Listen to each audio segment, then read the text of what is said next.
America's Funniest Woman gave her best performance. The studio audience was startled. Crew members fought back tears. Television gold, say critics. Awards followed. Carol Burnett left the stage promising herself.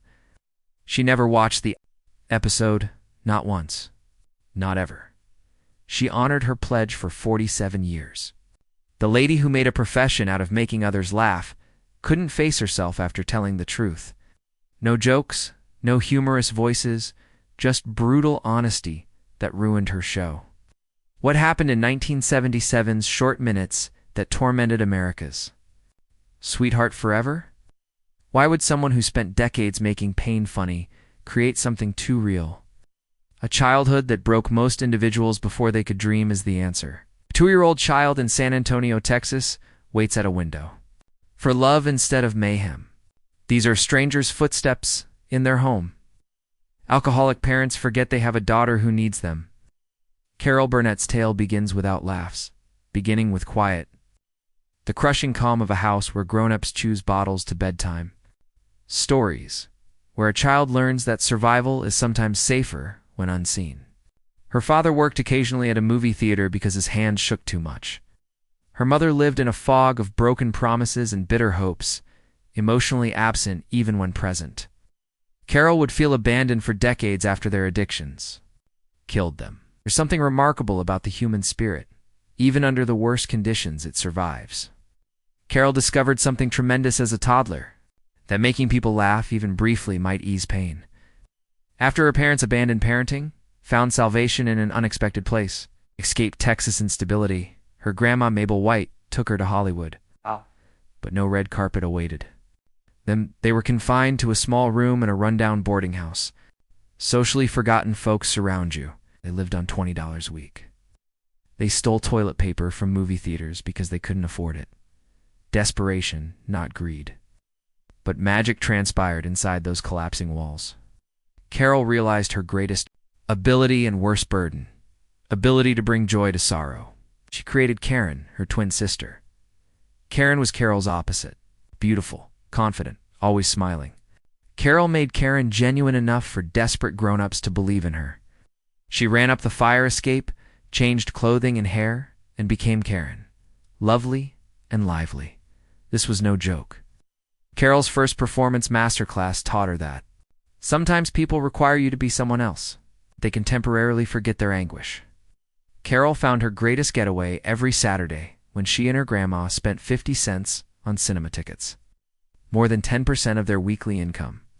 Carol could ignore peeling paint and shouting for a few hours in the dark. Life glittered on film. Carol heard something that changed her life in one of those dark theaters where stars danced and people kissed. Giant, yes. Johnny Weissmuller's Tarzan. Cry boomed through the room, striking Carol like lightning. She obsessively imitated the sound at home, nailing every pitch and rhythm. She had no idea she was honing her voice, developing breath control that most singers take years to acquire. She considered it a game, but that outburst later brought laughs and applause. A child's desperate imitation became one of her earliest comic techniques. Carol Burnett learnt her most critical lesson at 7. Her world tried to shatter her spirit, but laughter protected her. But she had no idea that one day that shield would be too heavy to hold, that protection would be tested in ways young Carol couldn't understand. As high school graduation loomed, Carol had an impossible but inevitable ambition: journalism. Carol felt bound to fulfill her mother's dream of writing. UCLA was her objective, but enrollment was brutal. She didn't have $50 for tuition. This would have ended the dream for most individuals. It appeared so for a while, and then something incredible happened. A stranger Carol never met paid the precise amount she needed. No strings, no explanation. Just enough money to change her life. Carol wanted to study journalism at UCLA, but fate intervened. An elective drama class changed her life. Mind clicked in that classroom.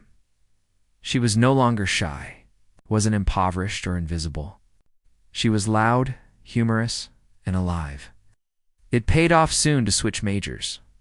UCLA's theater program recognized her most promising newbie after her first year. It was more than a title, it proved she wasn't crazy for pursuing this unachievable ambition. As an usherette, Carol got her biggest break unexpectedly. She stuffed hors d'oeuvres into her purse at a San Diego party for 65 cents an hour to take home to her grandma. A well-dressed stranger approached her. He wasn't performing. Millionaire. Loyola shipbuilder. When Carol said she wanted to make it on Broadway in New York, he made her an unbelievable offer. $1,000 each for her and lover Don Soroyan. They had 3 rules. Never divulge his name. Only use the money to come to New York and aid others. If they succeeded, neither credit nor recognition were his goals. He merely said he was repaying a favor. After earning $2,000, Carol and Don departed UCLA. Even though Carol had never left Texas, they headed east. She knew no New Yorkers. She didn't care. She then admitted she wasn't terrified because she didn't know enough. Money disappeared quickly and alarmingly. Carol cried during a collect call to her family, who begged her to return home. Just before she gave up, she heard a radio message that changed everything. Hurricane Carol progressed up the coast. She saw it as a sign and was inspired to stay. Battle for her goals. She ended up at the Rehearsal Club, an ancient boarding house for young women striving to reach the arts. Carol shared a cot with 4 actresses for $18 a week. She considered it wonderful despite having only 1 bathroom and closet. She got her big break with a ludicrous love song about stiff, serious U.S. Secretary of State John Foster Dulles. Carol sang this ridiculous joking song so well that it became her hallmark piece. Crowds went berserk. She appeared on Jack Paar and Ed Sullivan. She onto the Sullivan stage with her knees quivering, but at the conclusion of her show, people were laughing. 5 years after receiving that mystery payment, Carol and Don paid back the full $2,000. The wealthy remained silent till the end, but Carol's success was only beginning. Her transformation from agony to performance and vulnerability to strength would make her one of television's biggest stars. She didn't realize that this gift would compel her to face a sad truth. When the Carol Burnett show aired, Carol's success accelerated beyond her wildest hopes. TV history was created that night. Every week for 11 seasons, 30 million people watched Carol and her cast perform magic. This was a cultural phenomenon, not just excellent ratings. Here's what made it revolutionary. The first female primetime variety show host was Carol Burnett. She fully broke the glass ceiling in a male-dominated business. Show success wasn't random. Carol had created a dream team that clicked almost supernaturally. Harvey Korman was theatrically trained and has amazing timing. Comedy royalty Vicki Lawrence began as a teenager. Finally, Tim Conway. Conway was suit-clad anarchy. He had one unbreakable rule: never overdo rehearsals. Save his best lines for live tapings, confusing everyone. This made every performance fresh and electric. The Elephant Fable was the most famous example. Conway told a long, ludicrous circus elephant story in a family series sketch. Carol, Vicki, and Harvey struggled to keep in character while he rambled, but the story got funnier and wilder. Vicki Lawrence lost it all by the end. She responded with an unexpected line that amused everyone on set, including Conway. The show's soul was those moments. Honest, unscripted honors flooded in. 25 Emmys over its run. Carol won numerous Golden Globes. The show entertained and shaped everything afterward. Saturday Night Live owes a lot to Carol's sketch comedy foundation. The show's most iconic recurrent portion was also its most complicated: family drawings.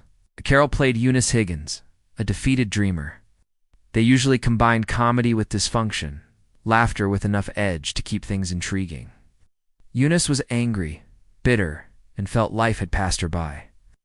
Carol knew the character's melancholy, which was hilarious but always underlying.